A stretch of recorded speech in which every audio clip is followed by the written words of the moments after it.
Salut à tous, on se retrouve pour l'épisode 3283 du Zap Image. On commence aujourd'hui en ce mardi 29 avril avec des anniversaires. Et tout d'abord, l'attaquant italien de l'Atalanta Bergame, Matteo Retegui, fête aujourd'hui ses 26 ans. Bon anniversaire à lui, il a été buteur avant-hier avec l'Atalanta.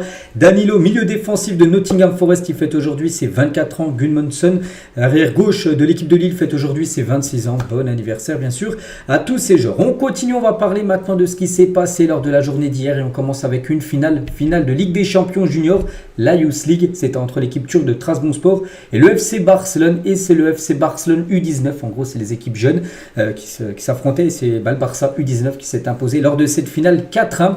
Donc félicitations bien sûr au FC Barcelone. On peut voir les buteurs. À noter que le Malien Ibrahim Diarra a réalisé une grosse performance avec un doublé et une passe D. Donc décisif sur 3 des 4 buts du FC Barcelone. Donc le Barça U19, c'est la Masia, hein, c'est le centre de formation, le poumon bien sûr de cette équipe blaugrana. Et ça continue bien sûr à gagner, donc 14 tirs, 8 tirs cadrés, 4 buts marqués. Donc la victoire est totalement logique, hein, bien sûr, pour cette équipe du coup qui remporte cette Ligue des Champions Juniors. Félicitations au FC Barcelone, c'est la 3e fois qu'il remporte la Youth League. Et c'est tout simplement le club le plus titré de l'histoire de la Youth League en termes de trophées remportés. Donc félicitations au Barça. Et pour revenir sur Ibrahim Diarra, j'ai pas vu qui est l'homme du match, mais certainement c'est lui. Hein, comme j'ai dit, un Diarra doublé et passeur D en finale de la Youth League avec le Barça, produit 100% malien. Hein, ce joueur, les gars, qu'on verra très prochainement, je pense, en équipe première, parce que c'est un sacré crack, bien sûr, hein, ce joueur. Et c'est que le Barça vient de remporter la Youth League, hein, sans Lamine Yamal. De base, Lamine Yamal, il a 17 ans, il aurait pu jouer, hein, c'est les U19, donc c'est les joueurs qui ont maximum 19 ans. Donc Lamine Yamal avait la possibilité de jouer avec la Youth League. Bon, il joue en équipe première, hein, parce qu'il est tellement fort, mais sans Poku Barsi, sans Bernal, sans tous ces autres joueurs là qui sont peut-être pas en équipe première, mais c'est en équipe B, parce qu'en gros les U19, on va dire, c'est l'équipe C, hein, c'est les jeunes. Donc voilà, ils ont quand même gagné la Youth League sans tous ces joueurs qui auraient pu jouer tout simplement cette compétition qui est la Youth League. Et c'est que le Barça, ça gagne des trophées là ces derniers jours. Donc hier, bien sûr, la finale de la Ligue des Champions Juniors, samedi dernier, la finale de la Coupe du Roi. Donc là, en l'espace de 2 jours, ils ont remporté 2 beaux trophées. Cette équipe blaugrana, et c'est vrai que les équipes du FC Barcelone, ça annonce peut-être une grande saison. Donc le Barça U19, donc les garçons, donc ils ont tout gagné, hein. L'équipe, la Liga U19, c'est eux qui l'ont gagné. La Coupe du Roi juvénile, donc la Coupe du Roi jeune, on va dire, comme la Coupe Gambardella en France, ils l'ont gagné. Et bien sûr, la Ligue des Champions, ils l'ont gagné. Donc 3 sur 3. Et après, bien sûr, pour les hommes, donc pour l'instant, c'est 1 sur 3 par rapport au triplé. La Coupe du Roi a été remportée. Après, maintenant, pour le premier de la Liga, avec 4 points d'avance sur le Real. Et en demi-finale, bien sûr, la Ligue des Champions. Et pour les femmes, c'est pareil. Bon, elles sont premières de la Liga féminine. Elles vont remporter, bien sûr, le championnat. Elles sont en finale de Coupe de la Reine. Voilà. Et elles sont aussi en finale de Ligue des Champions. Nous affronterons Arsenal. Voilà, les 3 équipes là du Barça peuvent faire de grandes choses, hein, bien sûr, pour cette fin de saison, parce que voilà, les 3 équipes peuvent viser bien sûr le triplé. Pour l'instant, c'est fait pour l'équipe U19. Voilà ce qu'elle va dire, hein, sur cette Ligue des Champions Junior. On continue, les gars, on revient nous sur le football senior. Quelques rencontres dans le championnat de Serie A. Tiens, il y avait un Hellas Vérone contre Cagliari hier, et victoire de Cagliari 2-0 du côté d'Hellas Vérone. Donc victoire importante. Donc 4 tirs cadrés, 2 buts marqués pour Cagliari. Il y avait également la Lazio contre Parme, score final 2 partout. Notez que 2 joueurs ont inscrit chacun un doublé. Donc Pedro, tiens, l'ancien joueur du FC Barcelone, qui a inscrit un doublé côté Lazio. C'est lui qui a été élu homme du match, hein, Pedro. Bon, qui est un petit peu déçu, parce qu'on peut voir qu'il n'avait pas le sourire, parce qu'il a considéré le match nul. Mais c'est lui le meilleur joueur de cette rencontre. Et il y avait un autre match, hein, c'était Udinese contre Bologne. Score final 0-0. Pas de but, hein, dans cette rencontre. Du coup, tous les autres résultats de cette 34e journée, avec, on se souvient, la défaite de l'Inter et surtout la victoire de Naples. Et au classement, Naples, hein, toujours 3 points d'avance sur l'Inter. À 4 journées de la fin, il reste plus que 12 points à prendre, hein, du côté de cette Serie A. A noter qu'hier soir, il y a dû avoir des matchs du côté du championnat portugais. Tous les matchs ont été annulés parce que je ne sais pas si vous avez suivi un peu les infos hier. Au Portugal et en Espagne, une coupure d'électricité géante. Donc du coup, les matchs, hein, ont été reportés. Les matchs qui devaient se tenir, hein, du côté du championnat portugais. A noter qu'aujourd'hui, c'est les demi-finales européennes qu'on va parler juste après, mais aussi sur le continent asiatique. Et voici, par exemple, une belle affiche. Hein. C'est vrai que sur les 4 équipes en demi-finale de Ligue des Champions asiatiques, il y a quand même 3 clubs saoudiens. Donc ce soir, il y a un Al Hilal contre Al Ahly. Donc l'équipe, par exemple, de Al Hilal, où jouait à l'époque Neymar. Bon, maintenant, par exemple, la Koulibaly contre Al Ahly, où joue Riyad Mahrez. Donc voilà, demi-finale. Allez, hein. Et il y a aussi l'équipe de Cristiano Ronaldo, Al Nasser, qui joue contre Kawasaki. Voilà pour l'autre demi-finale. Donc ça se peut que ça soit une finale 100% saoudienne, hein, voilà, il y a de fortes chances. Hein. Déjà sûr, il y aura une équipe. Voilà, ça peut être un Al Nasser Al Hilal peut-être en finale de cette compétition. On continue, on bascule maintenant sur la demi-finale de Ligue des Champions mais européenne et c'est ce soir. Ça y est, c'est le jour J les gars. Arsenal Paris Saint-Germain, coup d'envoi 21h. Donc jour de demi-finale, aller de Ligue des Champions, plus que 3 matchs avant le sacre final. Donc la bonne année pour le PSG, pour l'interrogation. Moi personnellement j'espère. Donc une partie de la réponse déjà sera donnée ce soir parce que bien sûr, hein, même s'il restera un match retour, regardez, un match aller Arsenal Real Madrid lors du tour avant, ils ont déjà fait un énorme taf bien sûr Arsenal s'imposant 3-0. Donc ce soir pour le PSG, un nul sera un très bon résultat pour Paris avant de recevoir mercredi prochain l'équipe d'Arsenal, mais cette fois-ci au Parc des Princes. Et la une du journal L'équipe aujourd'hui, version bien sûr demi-finale de LDC, un défi canon. Donc le PSG devra retrouver toutes ses vertus ce soir pour contrecarrer les plans des redoutables Gunners. La première manche de ce choc suscite une attente énorme, hein, bien sûr. Hein, tout le monde attend cette rencontre ce soir, hein, qui sera diffusée sur Canal+. Hein, et on va parler bien sûr de ce match. On commence tout d'abord avec quelqu'un de très important, l'arbitre du match. Hein, c'est lui, même si à l'avare tout ça, c'est lui qui prend les décisions finales. Ça sera le Slovène Slavko Vincic qui arbitrera ce Arsenal PSG ce soir en espérant qu'il soit bon. Il avait déjà arbitré le PSG cette saison, ça avait été une défaite contre Arsenal. Il y avait eu un Arsenal PSG en octobre dernier, c'était lui qui avait été l'arbitre et il sera de nouveau l'arbitre de cette rencontre ce soir. Donc au mois d'octobre, c'était un match de poule, on se souvient. Paris avait perdu 2-0 à l'Emirates Stadium. Donc ça sera de nouveau lui, l'arbitre ce soir de cette rencontre. Et concernant le groupe du PSG, donc ça c'est plutôt une bonne nouvelle parce que voilà, tous les joueurs sont là. Il n'y a pas de blessés actuellement du côté du PSG. Donc chaque équipe, voilà, les trois autres équipes en demi-finale, ils ont tous au moins blessé du côté du PSG. C'est le groupe au complet, bien sûr, avant d'affronter les Gunners. Luis Enrique en conférence de presse hier, on va revenir sur quelques déclarations de sa part. Donc tout d'abord, notre but est d'écrire une page de l'histoire. Pour cela, il n'y a qu'un seul chemin possible. Voilà, c'est de gagner et de se qualifier pour la finale. Donc ce soir, déjà, ça sera la moitié du chemin. Voilà, donc on verra, ce sera bon, positif ou négatif pour le PSG. Mais voilà, il n'y a qu'un chemin possible, c'est d'éliminer cette équipe d'Arsenal là, sur les 8 prochains jours. Et Enrique estime que les journalistes instaurent un climat négatif. Avant la demi-finale du PSG face à Arsenal, il a dit: je sens à travers les questions des journalistes un climat négatif. Je suis comme du liège, vous pouvez m'envoyer toutes les choses négatives, j'encaisse. Voilà, ce qu'il a pu répondre, parce que les journalistes peut-être essaient de casser un peu le PSG. N'oubliez pas que le Paris Saint-Germain sur les 4 derniers matchs a seulement une victoire, 2 défaites. Défaite contre Aston Villa, défaite contre Nice. Le PSG n'est pas au mieux comme sur les derniers matchs. Et c'est pour ça que voilà, les journalistes ont essayé d'appuyer un petit peu sur cette méforme du PSG. Donc il a tout encaissé ça, bien sûr, en conférence de presse. Luis Enrique est toujours avec lui, donc il joue d'un pouvoir inédit pour un entraîneur sous l'ère QSI au PSG. Mais l'Espagnol en a parfaitement abusé, selon certains joueurs qui n'ont pas aimé son management trop brutal et s'en sont plaints en interne. Les gestions des cas Kimpembe, Donnarumma, Kolo Muani ou Asensio avaient suscité une incompréhension grandissante. Donc Nasser et Luis Campos lui en ont même parlé et début décembre, il a assuré à son groupe qu'il allait mettre de l'eau dans son vin. Donc depuis, ça va mieux. Voilà, parce qu'on sait qu'il a un management un peu... Voilà, par exemple, Kolo Muani, on se souvient en première partie de saison, il disait en conférence de presse, oui, c'est un joueur qui est très important pour moi, alors qu'il ne le faisait jamais jouer. C'est quand même un management, on peut dire, très spécial. Bien sûr, il a quitté le club. Kolo Muani, la même chose pour Kimpembe aussi. Kimpembe qui attendait longtemps de revenir, il se sentait prêt à 100%, il a mis longtemps à rejouer. Donc tout ça, on fait que, voilà, ça a été... même Nasser, ils sont partis lui parler pour lui dire il faut que tu te calmes. Depuis, ça va mieux. Puis c'est lui, de toute façon, qui gère l'équipe, c'est lui l'entraîneur. Et pourquoi la mise à l'écart aussi de Dembélé face à Arsenal en octobre dernier a changé la saison du PSG? Parce que souvenez-vous, ce match Arsenal-PSG où Arsenal a battu le Paris Saint-Germain 2-0 en octobre dernier, et Dembélé avait commencé, je ne sais même pas, s'il avait été sur le banc, je crois qu'il n'avait même pas été appelé. Il avait été puni pour ce match, il n'était même pas appelé, parce que je ne sais pas trop ce qui s'était passé, mais depuis, ça va beaucoup mieux pour Dembélé. Et un membre de l'encadrement parisien explique la transformation de Dembélé. Il y a eu un changement de mentalité cet hiver. Ousmane s'est mis à rechercher la performance individuelle. Sa relation tendue avec Luis Enrique a aussi fait naître une réaction d'orgueil chez lui. Et du coup, après, on sait ce qui s'est passé, surtout début d'année 2025, où il était bien sûr exceptionnel, où il marquait des buts à chaque rencontre. Vitinha tient en conférence de presse également, il parle de Dembélé. Donc Dembélé, vital pour nous, il est incroyable, on va tout faire pour l'aider, on espère qu'il fera un grand match ce soir. C'est un leader par l'exemple avec ses replis défensifs et dans le vestiaire, c'est quelqu'un de drôle. Donc Dembélé devrait être titulaire ce soir au poste de numéro 9, il faudrait qu'il marque Dembélé, ce serait bien pour le PSG, surtout qu'il reste sur 5 matchs sans marquer. Ousmane a sa pire disette depuis le début d'année 2025.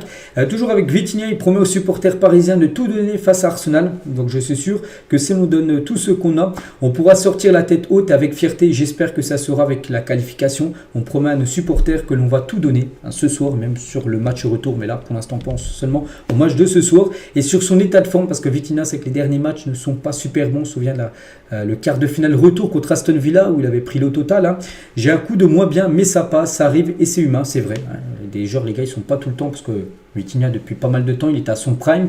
Donc ça se peut qu'il y a des périodes, c'est un peu plus compliqué. Donc là, c'est une période un peu plus compliquée en espérant que ce soir, il fasse un grand match. Hein. Donc je fais tout pour aller mieux. Je ne suis pas inquiet. Nous aussi, on n'est pas inquiet, bien sûr, par rapport au niveau de Vitinha qui devrait être titulaire, bien sûr, ce soir. Voici les compos attendus dans le journal équipe. Hein. Voilà, donc le PSG en 4-3-3. Donc Donnarumma, Nuno Mendes, Pacho, Marquinhos, Hakimi, la défense type et le gardien type. Milieu de terrain, donc Vitinha, qu'on parlait juste avant, avec son collègue Neves et Fabien Ruiz. Et devant Kvara, Dembélé. Et du coup, il y avait un seul doute. Hein. C'était soit Doué, soit Barcola. Ça devrait être Désiré Doué qui devrait être titulaire. Barcola devrait commencer sur le banc et côté Arsenal. Donc la grosse équipe également avec Saka, avec Odegaard, Declan Rice, Mikel Merino, même Martinelli. Voilà, Lewis Kelly pourrait commencer bien sûr défenseur gauche. Hein, donc avec Saliba, Kiwor, défenseur je crois polonais en défense. N'oubliez pas que Gabriel est forfait. Timber et Raya voilà, au but. Donc voilà, c'est bien sûr deux belles équipes hein, qui vont s'affronter ce soir. On va parler du capitaine du PSG, Marquinhos. Et en interne, un des doutes entoure depuis longtemps l'autorité et la pertinence de Marquinhos pour le brassard, hein, parce que c'est le capitaine, et c'est lui bien sûr qui doit de temps en temps élever la voix, tout ça. Hein. Donc ces messages sont simples hein, en tant que capitaine. Allez les gars, on y va, on se reprend. Voilà, c'est des messages un peu trop gentil, un capitaine des fois il doit booster encore plus on va dire ses collègues, il reste quand même très apprécié du vestiaire puisque ce sont ses coéquipiers bien sûr qui l'ont réélu parce que là depuis 2 ans même ça avait été fait dès la première saison de Luis Enrique, même cette saison là il y a eu un vote en tout début de saison qui doit être le capitaine, mais à chaque fois c'est lui qui a obtenu le plus de votes, mais voilà il y en a, en interne il y en a qui doutent quand même de ses capacités des fois hausser le ton hein, lors des avant-matchs ou même pendant les rencontres hein. Et Kimpembe aurait pu être ce leader de ce PSG hein, s'il n'aurait pas eu toutes ses blessures. Il n'hésite jamais à recadrer un jeune hein, qui n'a pas dit bonjour ou posé son téléphone. Il n'a pas peur aussi de monter au front pour demander des comptes comme cet automne quand il a évoqué la situation de Kolo Muani et la sienne. Quand il faut parler, il n'hésite pas hein, Kimpembe. Il peut aussi taper du poing sur la table, appeler à la révolte hein. Il fait le lien entre les plus jeunes et les cadres. Voilà, après le problème c'est que lui c'est pas un titulaire. Voilà, donc après il a quand même un rôle très important dans le vestiaire, Presnel Kimpembe. Toujours sur ce match ce soir, Nasser sera bien sûr présent à l'Emirates Stadium. Et regardez, il a été vu hein, dans un métro londonien en discussion avec des supporters venus de Paris avant cette rencontre bien sûr ce soir. Et concernant les fans français, est-ce que pour eux ils pensent que le PSG va passer ou pas? 61% des amateurs de foot français pensent que le PSG se qualifiera pour la finale de la Ligue des Champions en éliminant l'équipe d'Arsenal. Donc pour moi vraiment là déjà pour le match aller match retour, pour moi c'est du 50-50. Vraiment ça va jouer sur des détails. C'est l'équipe qui fera moins d'erreurs qui passera. Le PSG peut passer, Arsenal peut PSG. Je vois pas une équipe au-dessus de l'autre. Voilà, parce que c'est deux redoutables l'équipe, hein, c'est très compliqué à dire quand même qui va passer en finale. Hein, des fois, on se dit voilà le choc est déséquilibré. Là, c'est totalement équilibré entre ces deux équipes. Je ne sais pas qui passera, mais voilà, j'espère bien sûr hein, que Paris passera. Et Opta, donc Opta Analyst a mis à jour hein, les chances de remporter la Ligue des Champions pour chaque club. Ça a été mis à jour là, tiens hier. Hein. Donc Arsenal reste toujours l'équipe qui a le plus de chances de gagner la Ligue des Champions, hein, pas d'aller en finale. Enfin. Il ira en finale, mais aussi la gagner. Donc 31% pour Arsenal, 27% pour le Barça, 22% pour le PSG et 19% pour l'Inter qui a chuté. Hein. L'Inter a un peu plus de pourcentage, mais vu que l'Inter est sur 3 défaites d'affilée, eh bien, ils ont chuté. Le Barça a pris quelques points en plus, vu que le Barça a gagné quand même contre le Real en jouant bien. Donc voilà, tout ça font que les derniers résultats, ça a un petit peu une mise à jour par rapport au pronostic après la vérité. Vous savez, hein, ça se passe sur le terrain. On va parler du Barça, parce qu'on en a parlé beaucoup du match du PSG ce soir, mais demain, on fera l'avant-match du Barça contre l'Inter. Juste quelques infos. Tout d'abord, Clément Turpin sera l'arbitre du match. Tout le monde connaît Clément Turpin, enfin en France. C'est un arbitre bien sûr qui arbitre souvent des matchs de Ligue 1, donc ça sera lui demain le référé, en gros l'arbitre de cette rencontre. A noter en parlant d'un autre Français, Benjamin Pavard qui était sorti sur blessure le week-end dernier samedi contre l'AS Roma. J'ai dit que ça sentait mauvais, hein, blessure musculaire et il est bien forfait. Pour la demi-finale aller face au Barça, le Français souffre d'une entorse à la cheville, il ne sera pas disponible ni Marcus Thuram, mais ça c'est un gros coup dur bien sûr pour l'Inter Milan. Du côté du Barça, donc Hansi Flick fait face à un gros dilemme, un gros choix pour le match contre l'Inter. Est-ce qu'il faut mettre un numéro 10 derrière Ferran Torres qui devrait être le numéro neuf, vu que Lewandowski n'est pas là. Est-ce qu'il faut mettre Fermin Lopez ou Dani Olmo? Il hésite entre les deux pour savoir qui sera titulaire lors de cette rencontre. Et concernant ce Barça-Inter Milan, on va parler de quelques joueurs qu'on joue au Barça, une fois à l'Inter, comme Samuel Eto'o. Au début, il était à Barcelone, puis après, il est parti à l'Inter. Zlatan, donc lui, il était à l'Inter, ensuite, il est parti au Barça. Coutinho, donc lui, il était à l'Inter, ensuite, il est parti au Barça. Bon, il y a eu Liverpool entre-temps. Et bien sûr, Ronaldo, qui a joué au Barça. Et quand il a quitté le FC Barcelone, c'était pour aller du côté de l'Inter Milan. Il a passé 5 ans du côté de l'Inter. Ronaldo. Voilà ce qu'on va dire sur les matchs d'hier et les matchs de demain sur la Ligue des Champions. On se retrouvera demain, bien sûr, en parlant du résultat, par exemple, de ce soir. On continue avec d'autres infos. On va parler du petit frère de Jude Bellingham, Job Bellingham. Et le trophée du meilleur jeune joueur de Championship revient à Job Bellingham, joueur de Sunderland, et remporte le prix du meilleur jeune joueur. Voilà, donc félicitations à lui. Donc voilà, certainement un transfert, on ne le voit pas rester, parce que Sunderland, je ne sais même pas sur combien de classement, je ne sais pas s'ils vont monter en PL. Je sais qu'il y a Leeds et Burnley, il ne reste plus qu'une place à prendre. Donc même s'ils ne montent pas, on pense qu'ils joueront en première ligue ou peut-être dans un autre championnat ou en première division, parce qu'il a totalement le niveau. Job Bellingham. On va parler d'un autre anglais, c'est Marcus Rashford, et fin de saison pour lui. Donc il s'est blessé aux ischio-jambiers lors du dernier match là, entre Aston Villa et je ne sais plus contre qui, Crystal Palace, où ils ont pris 3-0 quand même Aston Villa. Donc c'est blessé, ischio-jambier, c'est-à-dire la cuisse, donc c'est fini. Peut-être une déchirure, j'en sais rien, donc là il ne rejouera plus. Peut-être pour Aston Villa, peut-être plus jamais, parce qu'il retournera à Manchester United, on verra, où il sera transféré l'été prochain. On va parler de Rudiger. On sait que Rudiger, il a complètement disjoncté samedi soir lors du match contre le Barça. Il doit changer. Rudiger sous le feu des critiques, donc 2 jours après, maintenant 3 jours après le nouveau dérapage du défenseur central du Real en finale de Coupe du Roi. Plusieurs anciens internationaux allemands l'ont vivement critiqué, donc comme Lothar Matthäus, il a perdu la tête, il n'était plus sous contrôle. Aman, donc aussi ancien joueur de l'Allemagne, je ne l'inviterai pas pour la Ligue des Nations. Voilà. Et 78% comme des sondés de Bild. Donc Bild, en gros, ça équivaut au journal L'Équipe. C'est le journal L'Équipe, je vous montre tout le temps les unes. Donc là, c'est le gros journal sportif allemand, Bild. Et 78% de ceux qui ont voté dans ce journal réclament son exclusion de la sélection après son dérapage. En gros, les fans allemands ne veulent plus qu'il vienne jouer avec la sélection allemande par rapport à son débordement lors du dernier Classico. Et Rudi Völler aussi, légende de l'Allemagne, réagit au coup de colère de Rudiger face au FC Barcelone. Il a dit: Tony est un joueur de football incroyable, avec un tempérament très émotionnel et combatif sur le terrain, c'est ce qui fait sa force. Mais dans cette situation, lui et quelques-uns de ses coéquipiers se sont laissés emporter par l'énorme tension qui pesait sur le club. Il doit également montrer de la classe dans son comportement. Il exige à juste titre du respect pour lui-même. Ce respect, il doit également le montrer aux autres sans exception. Et pas le droit, les gars, de jeter un bloc de glace sur l'arbitre. N'oubliez pas qu'il va passer en commission de discipline. Il risque de prendre pas mal de matchs de suspension. Rudiger, c'est même pas sûr qu'il rejoue un match avec le Real Madrid pour cette fin de saison. Et toujours avec le Real, on va parler dans l'émission Rotten sans flamme, c'est Christophe Dugarry qui fracasse l'attitude du Real Madrid avant le Classico ce week-end. Donc une honte absolue, des méthodes de voyous, de mafieux, où le Real Madrid a touché le fond, mais pas que le Real la veille du match. Souvenez-vous, l'arbitre du match, qui est en conférence de presse, a failli pleurer pour le Real. Il voulait un changement d'arbitre. Ça a été un sacré olé, on peut dire. Donc pour Dugarry, ça passe pas du tout. J'ai été choqué des coups de pression, de la calomnie, de la mauvaise foi. Comment le plus grand club du monde peut donner cet exemple à la jeunesse du monde entier? Le message est dévastateur. Si on ne sanctionne pas, ça sera une catastrophe pour le football, et il ne faudra pas s'étonner que la jeunesse se détourne du football. Donc voilà ce qu'il a pu dire hier Christophe Dugarry sur les méthodes un peu des fois bizarres du Real Madrid, enfin surtout de Florentino Pérez, qui est quand même le président de cette équipe. Bref, on continue, on va parler de Bukayo Saka, qui a ce soir qui va être titulaire contre le PSG, mais on va parler de son futur à Arsenal, et devrait prolonger du côté des Gunners avec un salaire revu à la hausse. Il deviendrait l'un des joueurs les mieux payés du côté de la Première Ligue. Pour l'instant, c'est Erling Haaland, il serait dans le top 3 des joueurs les mieux payés avec son nouveau contrat. On va parler du Barça qui devrait toucher 8,5 millions d'euros grâce à la vente de Jean-Claire Todibo à West Ham. Un joli bonus pour un joueur qui n'avait disputé que 5 matchs le maillot Blaugrana. Pourquoi? Parce que ce joueur, il avait été vendu du Barça à Nice, mais le Barça a mis une clause pas une clause, mais un pourcentage sur une future vente. Voilà. Et du coup, là, il va être acheté définitivement par West Ham. Ils vont lever l'option d'achat aux alentours des 45 millions d'euros. Et le Barça va toucher 8 millions d'euros. Pas mal pour un joueur qui a joué seulement 5 matchs. Donc Nice va recevoir bien sûr toute l'autre somme d'argent. On va parler de Ochoa, un gardien mexicain, 39 ans, veut jouer une 6e Coupe du Monde chez lui. Ça serait bien sûr un record dans l'histoire qu'un joueur dispute 6 Coupes du Monde. Il y a déjà eu des joueurs qui ont disputé 5 Coupes du Monde. différentes, mais lui, il pourra peut-être en faire une sixième. On est trois à pouvoir le faire. Donc Ronaldo, Léo Messi et moi. Vous savez que si Messi et Ronaldo font aussi la prochaine, ils seront à 6. Hein. On n'a pas le même statut. Eux, s'ils décident de la jouer, ils la joueront. Parce que Messi, s'il veut jouer avec l'Argentine, voilà, même s'il est sur le banc, Messi c'est Messi. Et Ronaldo pareil, s'il veut la jouer, il jouera. Lui c'est un peu différent bien sûr. Le jeu est un objectif, hein, mais ça reste du bonus. Enfin, nous c'est à la maison donc du bonus, hein, parce que lui il aura lieu au Mexique. Hein, enfin, il aura lieu au Mexique, Canada et aux États-Unis cette prochaine Coupe du Monde. C'est pour ça qu'il aimerait la jouer. Voilà, dans son pays. Hein. Pour rappel, hein, donc il est à ce jour le seul joueur mexicain à avoir été nommé au Ballon d'Or, quand même 30e en 2007, hein, pas mal. Hein. Le seul joueur mexicain aurait été au moins dans le top 30 d'un Ballon d'Or.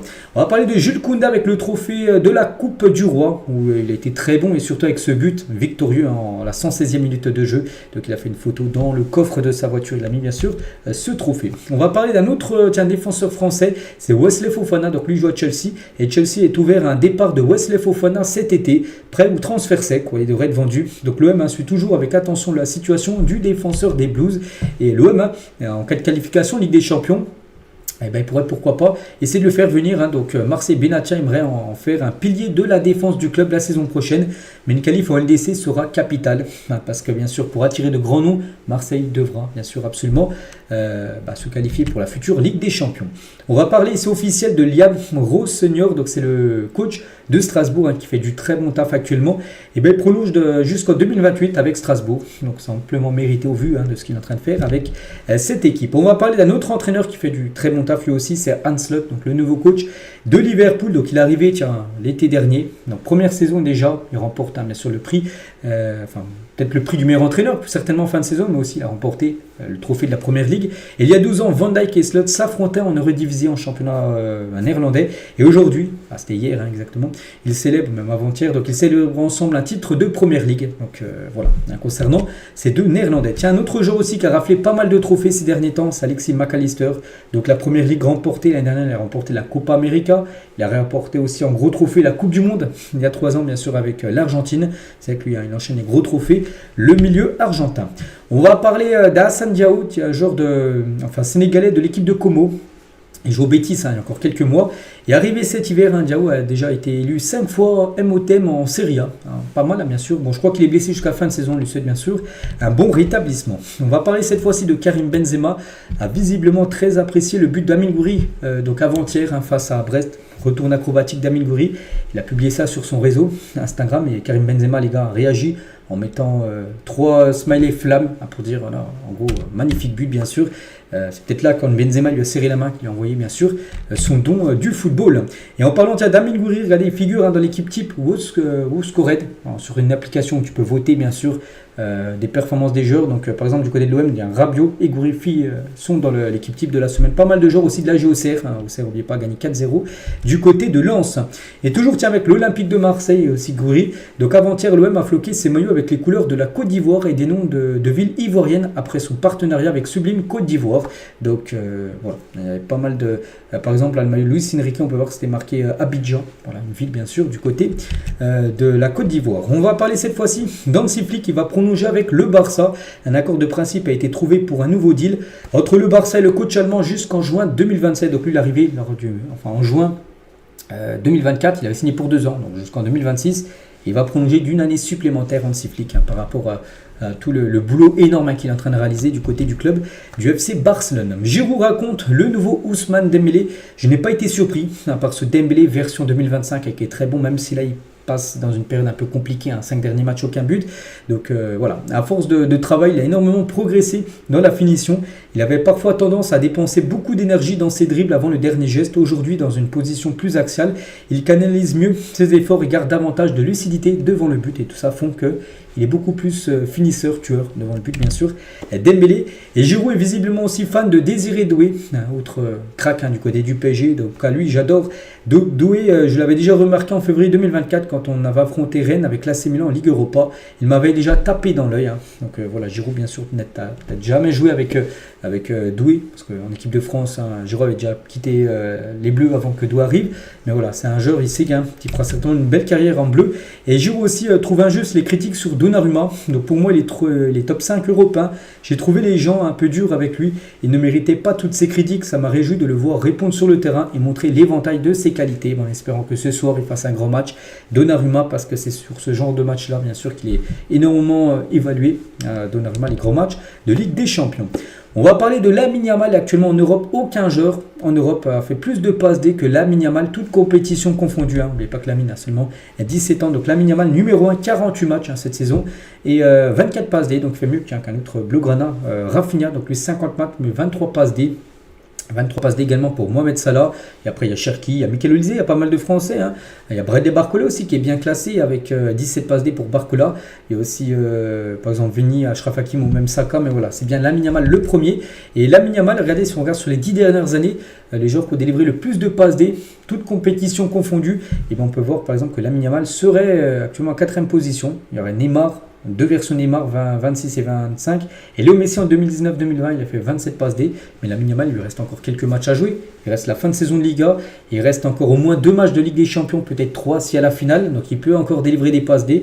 Donc encore 4 passes D, il sera seul en tête. Sur les 10 dernières années, celui qui a délivré le plus de passes décisives. Donc là, on prend seulement en compte les joueurs du FC Barcelone. C'est aussi une donnée importante. Et concernant le soulier d'or actuel, le classement par rapport aux meilleurs buteurs en championnat. Et pour l'instant, c'est Gyökeres qui est en tête.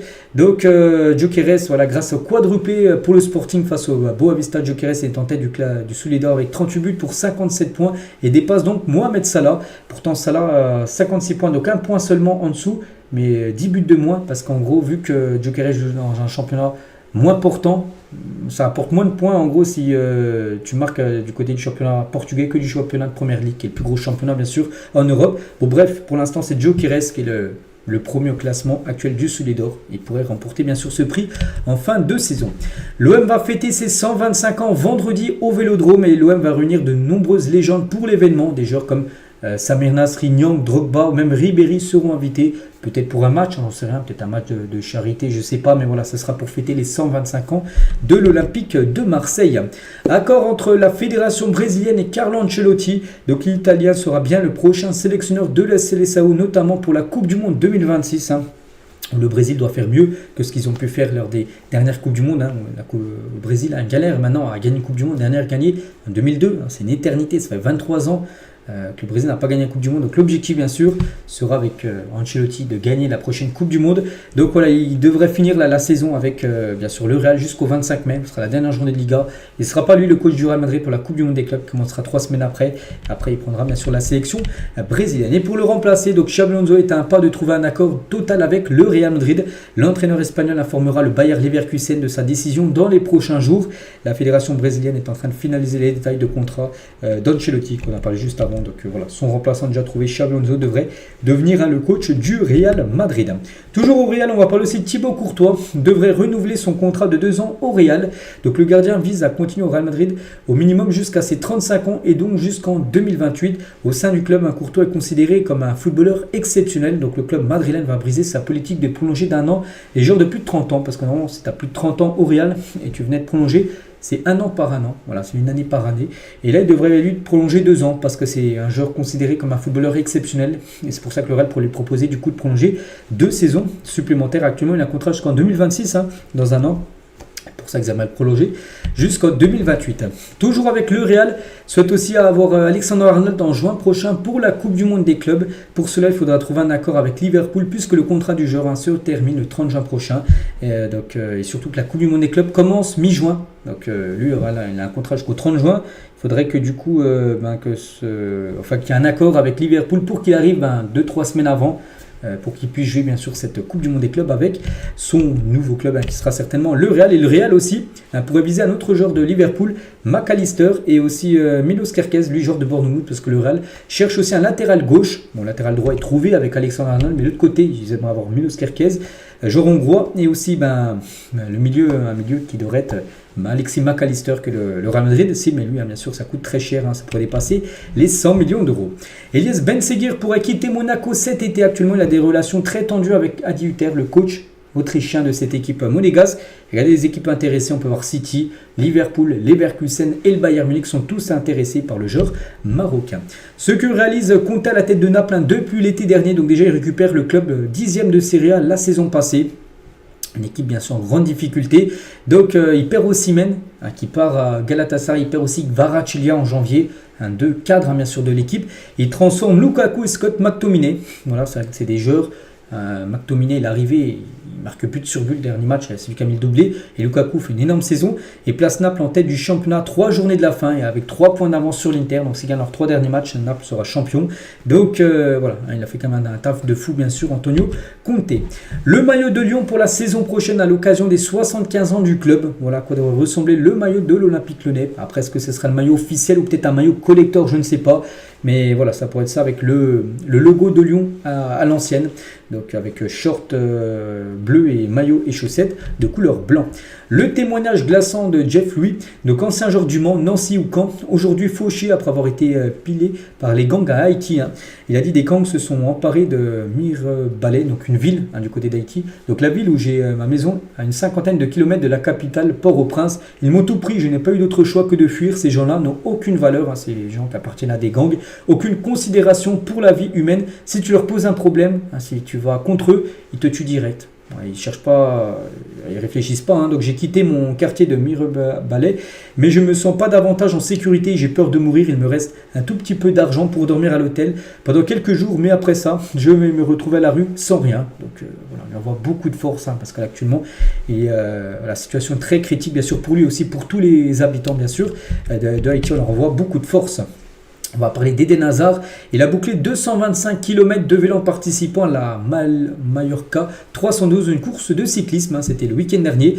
Voilà, 225 km, parce que maintenant il a pris sa retraite. Eden Hazard, il fait ce qu'il veut. Il a fait une petite course. Il habite toujours en Espagne.